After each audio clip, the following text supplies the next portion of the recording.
welcome to another week of the Newman Show. I got Mike with me tonight. How you doing, everybody? We got a lot to do tonight, so we're just going to sum up real quick. Last week was a lot of fun.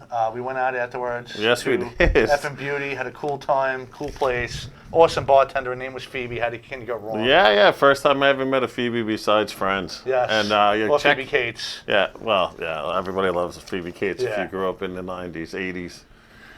All right, so let's just jump into some bills because we got actually a friend jumping on. Yeah, I just want to wait a couple of minutes, let some people tune in. But remember to watch all the shows here. We have the Streetwise with Lou Tolano. Streetwise, yes. Streetwise, and then In the Cage with Cyclone. Cyclone, unfortunately, was sick tonight. August 17th, I have a contest at the Broadway Comedy Club in Manhattan. So please, everyone, come out to that. I would like to win. Yeah, you need bodies, right? Yeah, so we need at least six people to have a shot of winning. So all you people that watch the show, come on down. He's actually really, really funny. Besides looking, his comedy's really good. But now that we got a few people, in the cities, it's kind of like a different comedy show, right? Yes. It's like, and you never know who can stop by. Yeah, anyone could be there. Check it out. So we're gonna pay some bills. Yeah, let's pay some bills. We'll talk about Frank Zambuto, who I see is checking in, and Kayla Logistics, where your business is our priority. Our goal is to provide our customers with end-to-end logistics solutions worldwide. Contact Frank Zambuto regarding all of your international import and export needs. Frank also has domestic contracts with many of the largest coast-to-coast trucking companies in the USA for non-personal cargo. For the Newman Show listeners, just mention the Newman Show, and Frank will take 10% off your first domestic trucking shipment in the USA. Frank Zambuto and K Logistics, where your business is our priority. And you could reach Frank direct at 347-536-3933 or frank at klogistics.com. And, with all the craziness with the tariffs going on right now, confused a lot of people. It does not confuse Frank. He definitely knows what he's doing. So, call him and send him your business. He's a really cool guy, easy to talk to, down to earth, and actually really funny himself. So definitely check him out if you have any logistics. And now we're going to move to Felon for Life Motorcycle Repair with owner-operator Jay Martin. You can reach him at 516-996-2780 or email at skullfan33@aol.com. And just to give you a little history of Felon for Life, his initial intention was to repair bikes at as low of a cost as possible for riders that just couldn't swing a huge dealer or shop labor costs because it can get very expensive. Anything with Harley on it, especially. Hard-working riders with homes, kids, bills, and everyday life that sometimes eats into our love and time and maintenance for bikes is still the core of Felon for Life and always will be. His own mistakes and financial burdens have placed a strain on certain things, but being a mechanic, he was always able to move forward with his love of bikes and repair his own. In addition to the low cost for hard-working riders, he really wants to help vets. I know that's a big thing. He wants to assist veterans that are struggling financially or emotionally. And, riding a bike is, they call it wind therapy for a reason. It's freeing, without a doubt. It is freeing, and sometimes you need that thrill of being on a bike to adapt back to civilian life. And he really wants you to know that he's doing all he can for his customers. He's doing also his best to cover his costs because he does have operational costs.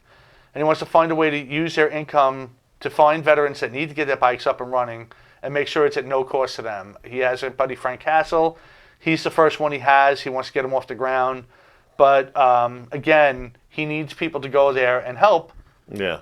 Right. He needs paying customers. Exactly. Right. You guys have to come, and trust me, he will return your bike better than it came in, guaranteed. He washes it, waxes it. You're going to be like, holy shit, that's my bike, and it's going to sound or run beautifully. Right. So definitely give Jay a call.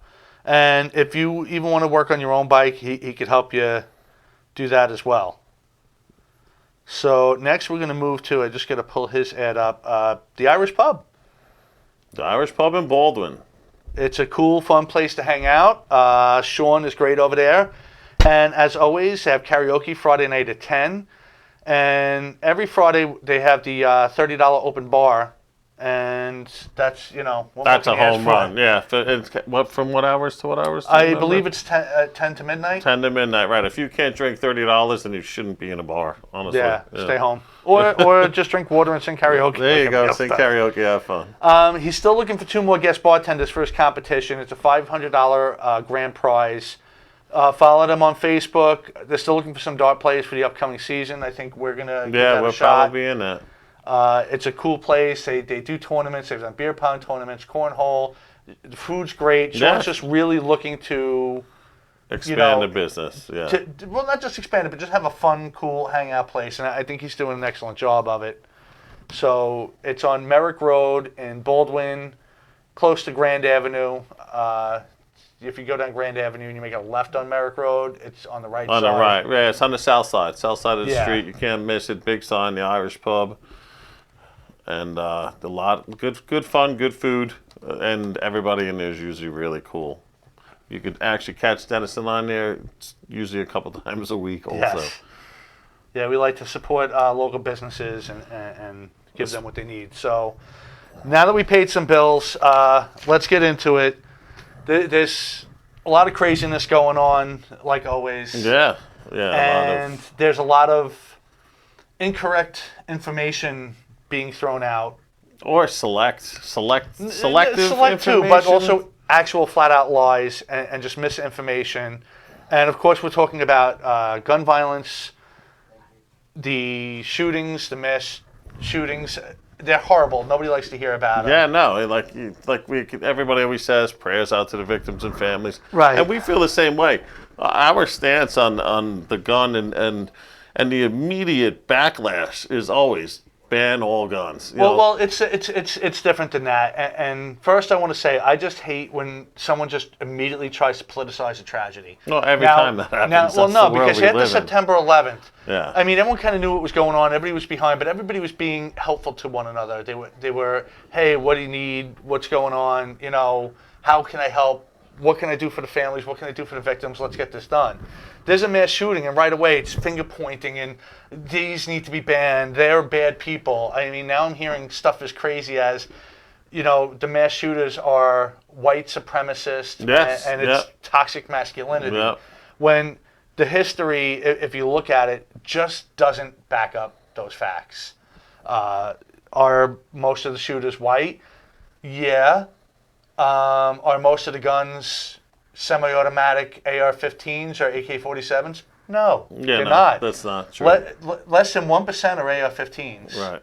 And the AKs are, probably less than 1% as well. Yeah. And they look to scare you. And if you look, they pick and choose what to show you. Like you mentioned on the way in, there was a mass shooting in Brooklyn. Yeah, nobody heard. 11 people shot over last weekend. Yeah, it was at a barbecue. It was most likely gang-related, so it's not a big deal. Nobody cares. Right. My guess, it was probably all minorities, which is why the media didn't pick up on it. Yep. Because let's be honest, they try to blame us for being racist. No. But the media is racist. If you look at what they choose to report. I mean, every weekend in Chicago, especially in the summer, Chicago is basically the Wild Wild West. As bad as it is, with the 3 mass shootings that we had in the past week, that's really an average weekend in Chicago, and it's not a joke. It's really not a joke. The shootings in Chicago over the past year are nothing, even if you add up all the mass shootings that we've had forever. Chicago, 20,000 people die yearly. And I want to talk about certain things that are lies. The gun deaths are blown out of proportion. If you look at the actual gun deaths per year, 2/3 are suicide. Right. Yeah. But they count in the statistics. They don't tell you that in the statistics. And here's the bad thing about that. Is it bad that someone's killing themselves? Yes, obviously it is. But I don't think if you banned every gun, it's going to stop someone from killing themselves. No, a person who wants to kill, right. They jump off bridges. And you know what? When they jump in front of... They slit their wrist. When they jump in front of trains or jump in front of cars or jump off bridges, they put other people in harm's way. Not for nothing. Yeah, if you're in your bedroom and shoot yourself in the head, you kind of only kill yourself. You know what? Not that there's a great way to do it, but probably the least hurtful way to anybody is probably ODing. Yep. Yeah. Because don't forget the mess, with the cleaning up. You jump in front of a train. That conductor sees that for the rest of his life. Whatever. Yeah, that guy's scarred for life. And also, God forbid, if he derails... You jump off a bridge, someone's got to fish you out of the water. And these are visions you're putting in their head. Not every time you put emergency rescuers in danger, too. But it just goes to show... Yeah, let me try to get... I see there's some comments on here. Thanks, everybody, for tuning in. You're absolutely right, Frank. The media is biased. The Ohio shooter was far left and Elizabeth Warren supporter, but it doesn't matter. They'll put him out as a white supremacist just the same. or ignore those facts. And yes, it definitely doesn't fit their narrative. You're 100% right on that. But my thing is, suicide He's trying to call is the 10th leading cause of death overall. Right. Heart disease is number 1, so suicide is 10. Now, everyone's saying, oh, everyone wants to blame mental illness for this. It's not. It's white supremacist craziness. Well, but heart disease, we're not banning a Big Mac. Well, that's a whole different argument. But the fact is that if that many people are killing themselves, where it's top 10 overall. Yeah, we got something else with mental illness. More than two-thirds yeah. of the people, of the gun deaths are by suicide. And you're going to sit there and tell me there's no mental health issues in this country? No, that's not our priority? That a gun that kills less than 1% of the people is the issue? No, and a gun kills nobody. The gun bearer kills people. Again, that's another whole argument too. But you understand what I'm saying. You want to ban the AR-15? Great. Okay, good. You win. Then what's next? And what they call it is a military-style rifle. Why does this I love military that. style? Yeah. Let me tell you something. I could grab a Volkswagen and put a Lamborghini body kit on it. It's a Lamborghini-style car. Yeah. Still not a Lamborghini. I was in the military. You were in the military. A lot of you guys out there were military guys. You tell me one person that would want to go into battle with an AR-15 over the actual military rifles, just because it looks the same. No, right? Yeah, it's not the same. Right? No, you're not. You're not going to. Just trying to see because we have Fred Watkins calling in. I just want to see. Oh wait, I think we might have him. Is that Fred calling in? If not, we got a cool little jingle going on somewhere. Hey, Fred, you there? I'm here. Can you hear me? Yes, I can. Awesome. All right, so just a little to catch you up. We were talking obviously about gun violence and mass shootings and a lot of the misinformation and selective stories that the news is telling. Right. And the reason why I had you call in specifically is because you are a firearms instructor. And just to give everybody a little background, why don't you tell us, you know a thing or two about guns. Why don't you give us a little bit on your background? Well, I wouldn't even know where to start. I did a bit in gunsmithing school, so I went to gunsmithing school back in 2012, 2013. And same year, by the end of the year, I went through the NRA to become a firearms instructor. And of course, in Maryland, we don't have a choice. If you want to educate, the public here in Maryland, you have to become a certified Maryland instructor. So, no, Maryland's pretty strict with gun laws, correct? Yeah, it's not as bad as New York, but no, and nothing is as bad as California or Chicago. But actually, no, New York's worse, and I'll tell you why in a little bit. But yeah, go ahead, continue.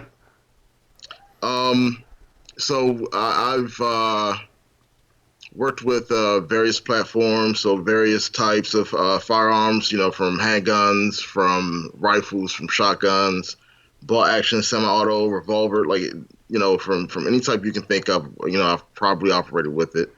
And still to this day, from 2012, 2013 till today, still training folks privately.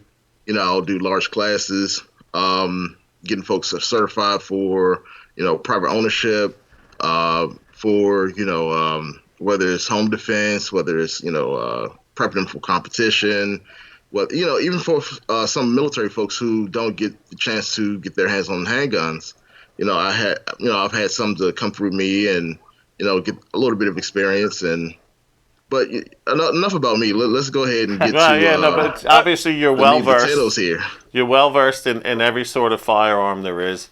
Especially going through gunsmithing school, you know more about the gun than, just the basic, knowledge. You know how they work, how to fix them, what rifling does, so you're beyond an expert in what we need. I have a very specific question for you, because the term gets thrown out there a lot.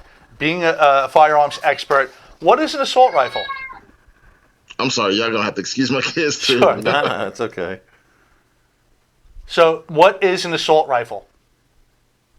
Well, I mean, if we're playing Call of Duty or Battlefield or right, exactly. Are we military and law enforcement? I mean, if you want to talk about something like that, I mean, using the term assault immediately is like saying the word weapon. You're already implying that I'm going to go ahead and assault someone or harm someone. Like right. I mean, so if someone asks me, a civilian asks me, well, what's an assault rifle? It's a rifle that I'm planning to use to assault someone with. Exactly. So whether it's a bolt-action 22 that's capable of 1 round or a tree cutter with a 1,000-round belt in it, it's still the same. Wait, what? Hold on. You said a tree cutter? What happened? But what he's basically saying is whether you got a bolt-action 22 or an AK-47, if you plan on going out and assaulting and using it in that way, it's technically an assault rifle. Correct? And as far as the term goes, because there is no real assault rifle. There's no gun that, as you're going through gunsmithing school, that they say, well, this is an assault rifle. So if it's no different of using the word or the term assault rifle.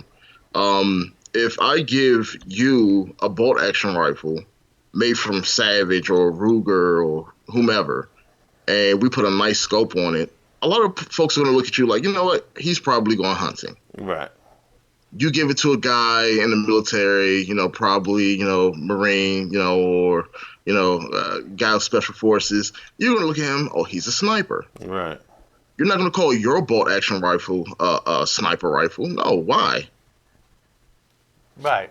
So, well, but also, for my AR, my AK, or whatever it is that I have, why would I call it an assault rifle? Who am I going to? Who am I? You're already insinuating, or you're saying that I'm planning to assault someone with it. Why? Right. And that's basically the point I'm making. And the media has put this term assault rifle on almost everything now. Yeah. Now, it used to be, by their terms, by the legal terms, a fully automatic rifle. That's what it was. It had to be a machine gun to be considered an assault rifle. And wording is everything, because right now they're calling them assault-style rifles. So, because it looks like a fully automatic machine gun, you have to ban it. The AR-15 is evil. We need to get rid of it. No civilian needs a gun with that firepower. But then again, the 30-30 hunting rifle is more powerful, more accurate. Yeah, but you know what? And Fred will tell you, is you could take that 30-30, you can change that nice wooden stock to a carbon-looking stock. You could put a muzzle brake at the end. But you don't even have to. And now all of a sudden it looks like a big, mean assault rifle. Yet it's still that same hunting rifle. But you put that scope on both of them, they still have the same functionality. The 30-30 is more powerful, but not considered an assault rifle yet. Yeah, but if you look at it... Here's also a thing that trips me out a bit as well. Because we say assault and we say things like registered, and I'm like, okay, cool. And we even use the term weapon. And a lot of times, if you are trained with the NRA, we actually stop using the word weapon, because weapon already implies that I'm planning to do harm to someone else. Yeah. So if I'm a boxer, I have to get my hands registered, right? Right. At that time, my hands are, again, registered weapons. If an officer pulls me over and he says, hey, Mr. Watkins, do you have any weapons in your vehicle? Do I tell him yes or no? Right. So, at that point, like, I can't say, oh, well, yes, officer, I got these hands. Like, he's going to think I'm being an asshole about it. Right. Yeah, he thinks you're challenging him. Right. I'm not challenging you. I'm telling you that my hands here are registered tools. They're my hands. I was born with these. So if you're telling me that my AR-15 that I can go hunting with, I can go to a 3-gun competition and compete with my rifle. I can go and use it for home defense. Whatever. I have so many options that I can't possibly label my tool a weapon immediately. If I go to Lowe's and I buy a chainsaw and I'm sick out of my head and my plan is to kill someone with it, no one's going to look at me saying, that guy has a weapon in his hand. No, nope. I have a chainsaw. Yeah, that's a guy with a chainsaw, right. They'd be looking around for the tree you're going to cut down till you start swinging it and taking people out. And the funny thing is, most people that buy the AR-15s are shooting paper with it. Yes. Let's be honest. Yep. They target shooting, and that's it. Yep. So it gets to a term, or it gets to a point where it's like, most crimes that have ever been committed, period, have typically been, handgun usage. Right. Handguns have been the tool that has been used the most. And again, we don't see, we're going to ban handguns. Because it gets to some point like, all right, well, how far are we really going to go with banning anything? Like, where are we really going with this? And if you ban something, like, is it really going to stop the people in the black market or anyone else who doesn't obey the law? Is that really going to stop them? Well, that's just it. A criminal's a criminal because they don't obey laws. So just to catch up, sense. Before you called in, I was saying, because I have some stats in front of me that I pulled from a lot of them from anti-gun sites specifically, but the AR-15 is used in less than 1% of the shootings, the mass shootings. Right. The most common, like you said, were handguns. All rifles accounted for 53 incidences from 1982 to August of 2019. 53 instances with rifles. It, total. Now, they're talking about these thousands of mass shootings a year. 53 have been rifles, and that's all rifles once again. So that's your 22, that's your 30-30, 30-06. Well, here's my issue with the term style. Because again, we're going by looks. It looks scary. It looks black. It looks. That's what I'm saying. You change the wood stock to a composite stock, and people lose their minds. I mean, it wouldn't matter. It's gonna, it's gonna function the same way. Exactly. A semi-automatic is a semi-automatic. Period. Right. It's gonna function the same. So I don't need to hear your opinion on how it looks. I can make it look how I want. If I went to, and I'm trying to think of a car real quick that's not used in racing much, but if I go get let's see, a Chevy Cobalt and put stripes on it and a fucking spoil on the back, that's not going to make it a race car. Right. Well, I used the example before. If you take a Volkswagen and put the Lamborghini body kit on it, it's a Lamborghini style car, but it's still a Volkswagen. Right. Still has the performance of a Volkswagen. Right. I don't care how it looks. So saying a military style. I mean, you're saying what? Because the military can go and get a contract with any firearms company, contracted out and contracted and suited for their soldiers the way they need it to be. Right. Again, that firearm wasn't designed necessarily for the military. No, but you've seen and we've probably seen, you especially, where they've had like TV reporters holding up just a black rifle, and it's and then like you like. Right, it's like a scary rifle just because it has, a composite black stock on it instead of a wood stock. It's insane. How about the lawmakers holding up this gun, saying it's got a 30-round clip magazine that's capable of shooting 30 rounds in a second? Yeah. Does that even make any sense to someone like yourself? Right. Immediately, I just watched an interview with Colion Noir, and he was on TMZ, and as they were interviewing him, again, a lot of incorrect terminology was used. Nomenclature was not even thrown out there. And immediately when I hear stuff like that, I literally flip my shit. I can't keep calm because it's like you're telling me exactly what I ate today and you were nowhere near me. Like you're speaking on a firearm or you're speaking on a tool that you do not use, you were not educated on, and yet you can bet your bottom dollar, put all your eggs in one basket and speak about it. At any given moment, I'm liable to say, shut the fuck up. It doesn't make sense what you just said. Yeah, but you know what? The average person sitting at home, the housewife, the person that's watching him believes what he says. Yeah, because here's a politician looking out for still speaking. Your best interest. No, it's behind. The politician that they believe is looking out for their best interest, telling you this is a big, scary gun. They see these mass shootings once in a while when they pick and choose them, but they'll throw a few out at once, and they think everybody's just out there shooting everybody. Ban the gun, it'll stop the problem. And we all know that's not true. Right, that's the knee-jerk reaction. Let's get rid of the big bad gun. Because to be honest with you, if you want to use what they consider an assault rifle, that was banned in the 80s under Reagan.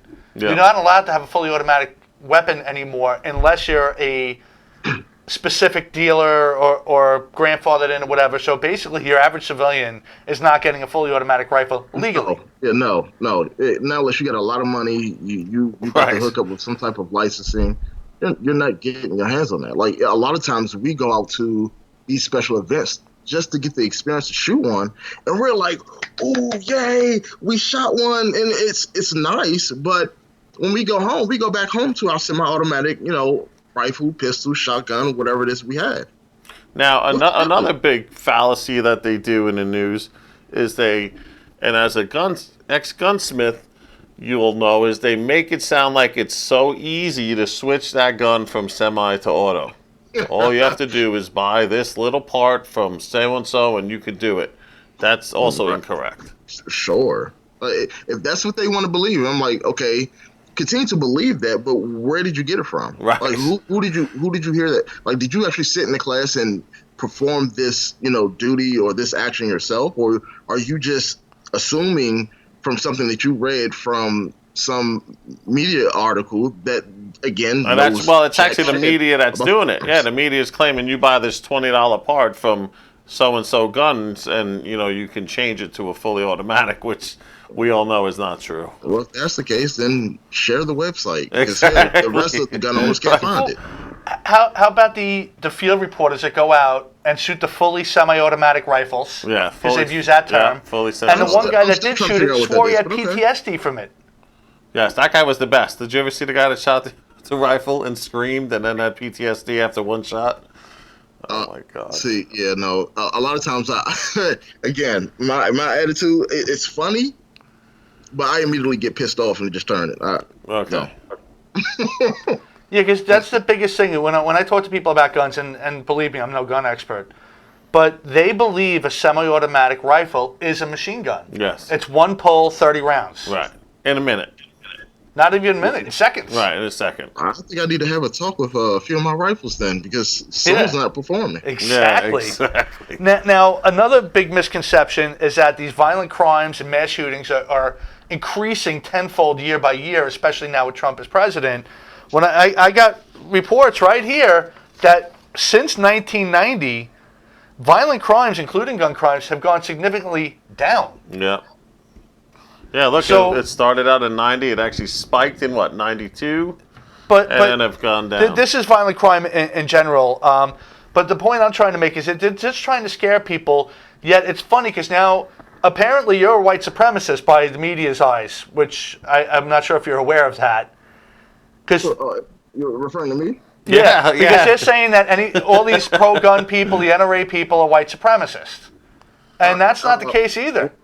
Well, I've been called a lot of names. But that's never that, right? It's between Uncle Tom, white supremacists. I've been called the N-word, and okay, sure. Yeah, if you want to go by the media, now here's the funny thing. What happened over the last 3 days, as tragic as it is normal in Chicago on any given weekend. Yeah. Why is that not brought out? Here's the thing. It's normal in Chicago. I was born and raised in D.C. I spent my summers in the South with, my family. So I understand the best of both worlds. But in D.C., it was wasn't anything new to hear gunshots ring out in an area where, again, it's hard to get a gun, pistol, shotgun, and God forbid you speak of a rifle in D.C. So to hear a gunshot ring out and hear someone got shot down the street or around the corner in Southeast or Northeast, that was nothing new. So when I hear Chicago and New York, again, it's sad, but it's nothing new. So all of a sudden it happens somewhere, again, outside of the hood or in the urban areas, and all of a sudden news and media just, oh my God, this is something totally new. And I'm like, no, it's not, but I'm glad that you guys feel like it is. Right. It's not. And again, you can go, and I'm not going to just speak about the urban areas. You can go down south to, people still interacting in Alabama and near the trailers, and these hicks are still shooting each other. Oh, yeah, and, all the time. Again, it's no one's blinking an eye about it. Right. They'll add it to their stats, but not talk about it. For Chicago and all these other places, but it happens so. Again, if you're going to give, if you're going to have sympathy or empathize with the situation, do it for every part of the U.S. and not just particular areas where it's not so, often. Right. Now I think they picked on Texas specifically because they're like, oh, everybody's got a gun there. Now, here's where it's ironic for two reasons. One, they said, well, if everybody's got a gun and there's a mass shooter, everybody's going to be shooting at everybody and it's going to be mass carnage. That's obviously not what happened. Didn't happen. And the other thing is, from my understanding, the Walmart that the guy went into was a gun-free zone. Because even though the state itself is pretty open with their laws, concealed carry. I think specific stores, and I've been to Virginia and everything where they made you check your guns when you walked in the store. They're full open carry, I thought, in Texas. Yeah. Right. But so what he's saying is that the shooter went in. So what I understand is a lot of people, they have concealed carry or they're carrying, but a lot of them either didn't bring it in or the ones that did just were protecting their family. Because, the difference is now if they pursue the shooter, the cops don't know who is who when they go into that situation. Well, not to mention, you don't wildly just pull out your gun and start shooting and running after people. The first thing, and as an instructor, you'll know, you draw your weapon and you find cover. Right. You don't just start running around randomly shooting. Right. You want to assess the situation. Well, actually, you'd rather find concealment, but a cover will do. But the whole point is you're not trying to. You don't know if it's one shooter. You don't know if it's 10 shooters. Exactly. You don't know what's going on. You need to assess the situation before you act. Right. I can't be but so much of a hero, especially again, and I'm speaking as and people may say race may not have a big part in it, but as again, a black firearms instructor who has concealed permit, I'm a little on the edge where it's like, do I actually want to engage in a situation? But overall, if I see people in danger, in general, if you see someone's car blown on the side of the road and you see this woman needs help, you may actually pull over and think about, what, let me actually help this woman or let me make a phone call. Right. If something's going down in the store, it's like, what, because I do have a firearm, do I really want to, just immediately just whip out my pistol and just go chase down the bad guy? Like, no, because there's a few things you got to risk. Someone else who has a carry permit may mistaking you for a bad guy. Right. Then law enforcement mistaking you for a bad guy. Right. Like, and then you don't want to sit here and take a shot, miss, hit someone that you're not aiming at, or someone who just happened to get in the crossfire. And now you got another big issue on your hands. Like, there's so much that comes into play. So, yes, the first reaction probably would be to retreat and seek cover or, and then, again, if you're engaged, you're going to engage back. Right. So, but there was a gentleman that was there in El Paso who did help out, and again, who was a permit holder. Right. Yeah. I wanted to bring him up because people like him are the ones that need to be recognized, because everyone's like, oh, where was the good guy with the gun? He was in there saving children. Right. And he did everything the right way. He drew his weapon, he went in, covered people, got him out. As soon as the police came, he surrendered the weapon and let everybody know who he was, and nothing happened to him. Nope. Right. No, he was thanked and sent on his way. You need more people like that in the world. No, because apparently that's not good enough. Because I've been getting into that debate all day today, and I'll probably get into that debate more often now. But again, and that's one thing that NRA has done right. They created a section or designated area where we all can go and look up to see what concealed permit holder or what gun owner, homeowner, whatever, has defended themselves with a firearm. Oh, that's cool. That's so you have access to that. Periodically, we go check that out and say, you know what, we got a good win. Now I have to go on the NRA website or American Rifleman to look that up. Because again, the media will not even bring up for a hot second, hey, this guy was a permit holder and he helped save. Right. Like where was this at? So, just to kind of look up that information is good to know, because again, it brings us confidence, it brings us reassurance, and instead of just fear mongering the entire time, hey, we got a whole bunch of people that's just going to shoot up the world because they have assault rifles. Right. And again, if that was the truth with over 3 million guns in the U.S., if we were a problem, you'd know. Right. I know it's a talking point, but it's the truth also. Everybody's not out to kill everybody. Yes. So at this point, gentlemen, like I'm going to be honest, it's with all the fear mongering that's going on, and again, I'm also going to throw this out here too, because I know this is going to piss someone off. A lot of folks are, we're so well trusted in Trump to think that he wasn't going to slide off and say, you know what, maybe we ought to give this up, or maybe we can kind of find a way. And it's, I'm like, okay, you know what, let's be honest here. Any politician you can think of will get in office and they'll give you one story just to get your vote, and they'll get in, and then again be kumbaya behind curtains, Democrat, Republican, whatever kind of party you're associated with, and then they come out to the public and they play this one-sided, one-lane narrative to us. And I'm like, well, again, as far as I always knew, Trump was a Democrat, and then all of a sudden he's Republican. Right. And all of a sudden he's 2A, and now all of a sudden he's pro-gun, and next thing you know, oh, bump stocks are gone. Oh, you know what? We're going to look into silencers. Oh, you know what? Let's go ahead and figure out this red flag law. And I'm like, well, you know that none of this actually sounds good. No. And now I get it for the non-gun owner or for the people who actually don't look into these things. It sounds great. It sounds awesome. It sounds like Trump is actually getting ready to do something that he said he was going to do. But now it's like, oh, you know what? Let me kind of slide off. And I'm still waiting for Trump or anyone else to say, you know what? Let's go ahead and deal with these carry permits. And let's make the reciprocity law for carry permits across the entire U.S. Let's go ahead and develop a different type of database system instead of NICS. Let's develop something where, if you have a carry permit in your home state, that it should be good in the next state over, 5 minutes away. I thought he was doing that, though. Yeah, I thought they just signed that into law a couple of weeks ago, where the reciprocity from state to state happened.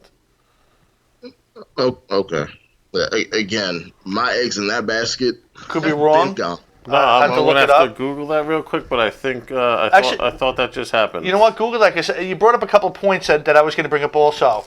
The term silencer is misleading, too, because there is no such thing as a silencer. It's a suppressor. I've been there when I've heard them shot. It does. It's, too many people think in the movies. They put this silencer on, it's boop, boop, boop, and nobody hears anything. Oh, my God. Yeah, the movies are great for that. Yeah. They are. And guilty enough as to say, I love, certain movies, action packed. You got the cool firearms, it's cool.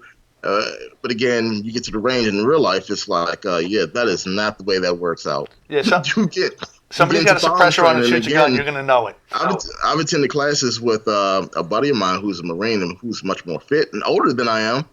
I'm younger, I'm about 7 years younger than he is. But again, this guy moves and operates like a 20-year-old, and I'm sitting here dragging along like, this was a lot easier in the movie. Yeah. And again, yet the public, we eat it up. Oh my God, this person's gonna be like John Wick if he gets his hands on a rifle. Sure. Okay. If that's what you think. You brought up the other thing too, which we were talking about a week or two ago, the red flag law, and how if they wanted to sell America, they're going to do it through technology and the red flag law.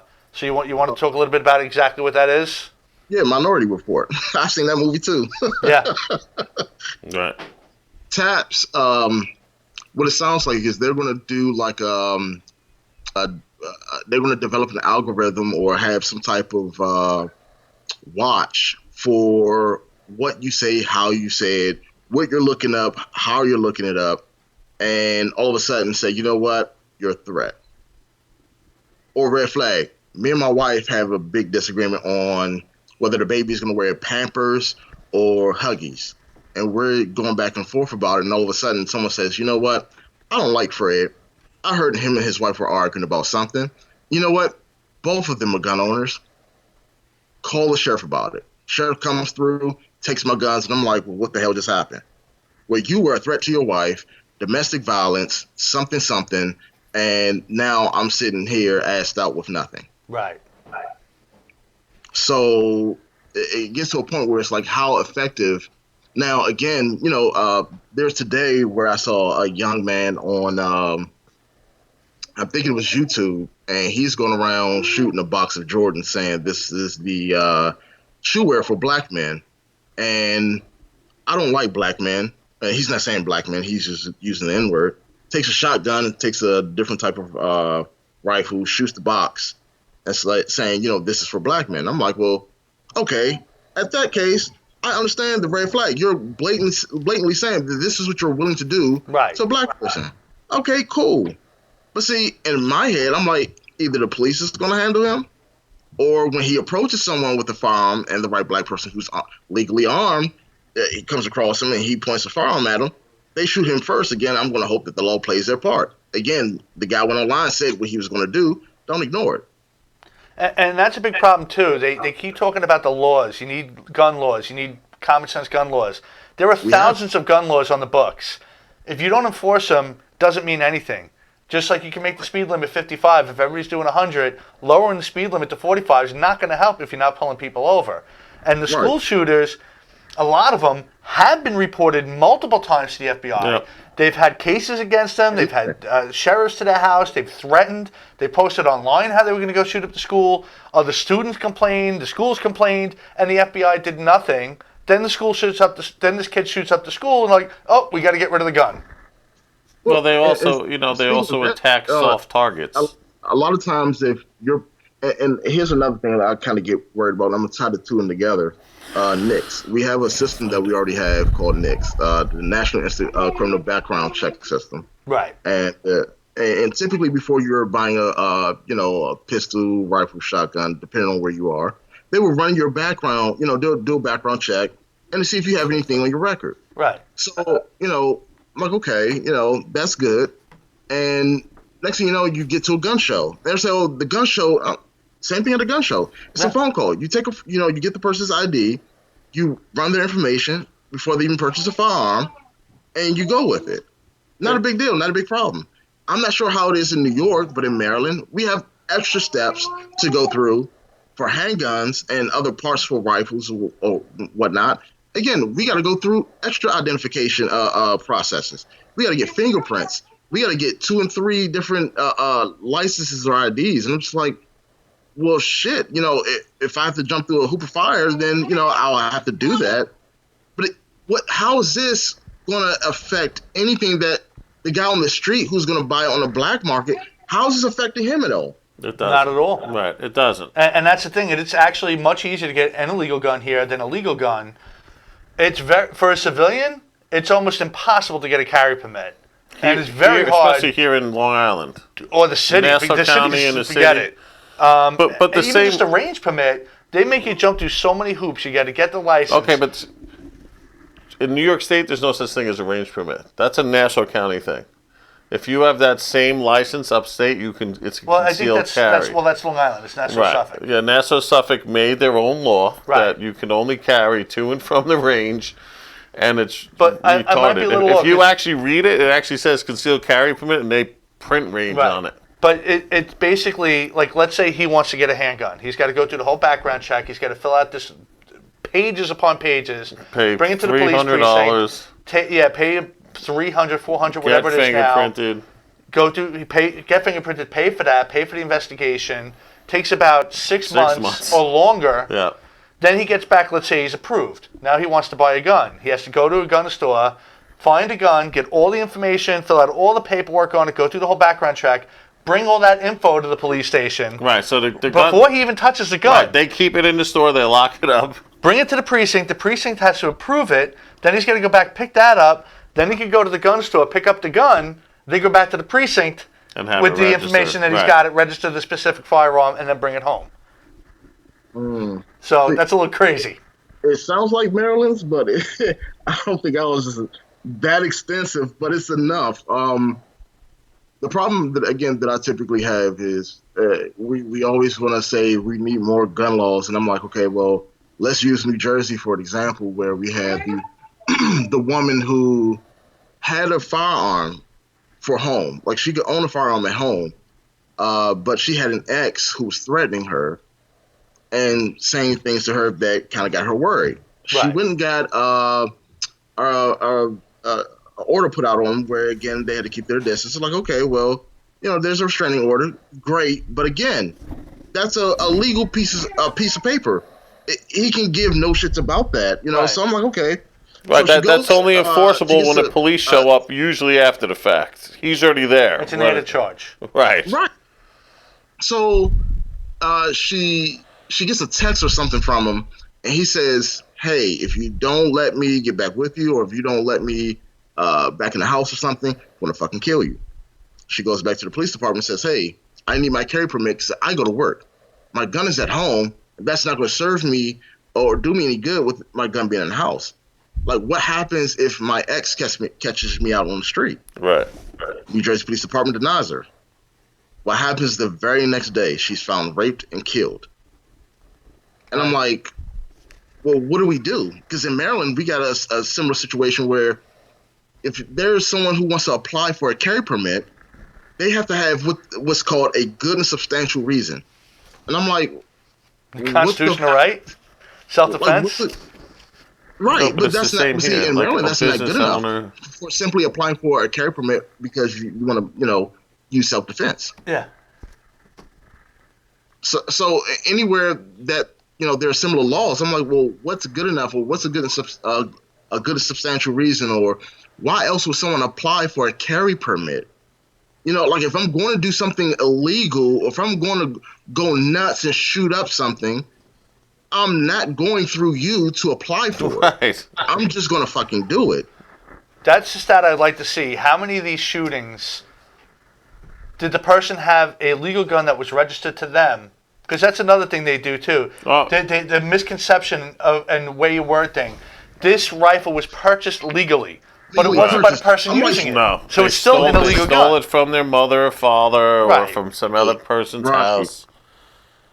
And I'm like, there's no way possible that, this guy, 16 years old, legally purchased this and then just went crazy with it. Right. And especially, again, being a kid, a lot of times kids go on Facebook, Instagram, Twitter, and they tell you what they're getting ready to do before they do it, and again, it's ignored. And see, that's another issue, too. Everybody wants to be famous, and if they can't be famous, they want to be infamous. You want to stop a lot of this mass shooting and stuff like that? Don't report their name. Don't show their picture. Don't even say who did it. Right. You can talk about the incident, obviously, because it's newsworthy. Talk about the victims. Talk about the heroes. But don't mention the shooter. And I guarantee you'll see a drop. Dude, it's been going on forever. But look, even you take places in Europe that have fully banned guns, knife violence rises. And actually, a lot of those streets are more dangerous than they are here. Yes, they have mass slashings. You your biscuits now with the butter knife. So yeah, they're banning knives. Right. Yeah, it's insane. But you're onto something when you mention that. Like, depending on the media, the Boston bombers, they after they went through their whole pressure cooker, there was some media source that went through and literally gave you the recipe on what they did to create this bomb. I'm like, why the hell would anyone do that? Right. Yeah, you can easily go to Home Depot, just told someone else, some other maniac, how to create a fucking bomb. So if they wanted to go and do that, that's exactly what they're going to do, especially if they can't get their hands on a gun. Yeah. So it's like, you people can say, oh, guns are the problem. I'm like, no, if someone wants to kill you or kill a bunch of people, they're going to find a way. They're going to find a way. And I'll tell you, from working in a jail, you can make a weapon out of anything. These guys will make a blade out of toilet paper. They can. I mean, you think I'm joking. I'm not. I mean, they find ways with hardens. Toothpaste. Yep, it's insane. Yeah, it takes a lot of time, but they got nothing but time. They've made guns, operational guns in there with match heads and stuff like that. You want to kill somebody, you're going to kill it. They say, oh, well, guns make it easier and whatever. No, to me, a bomb makes it easier. No, right. Yep. Or a car. How many people have been mowing people down in cars? A bomb, you can walk away, right. The cars. Look at some of the biggest things in history. And again, the overinflated numbers of people that are killed violently with guns, it's ridiculous because you got more of a chance of being killed by a drunk driver than you do being shot by any type of gun by anyone, purposely or by accident. Yeah. And what do they do? They make more laws. It's still not stopping the drunk drivers. It makes me, and then with that being said, it makes me angry. When my wife leaves the house, we have 3 children. My wife leaves the house.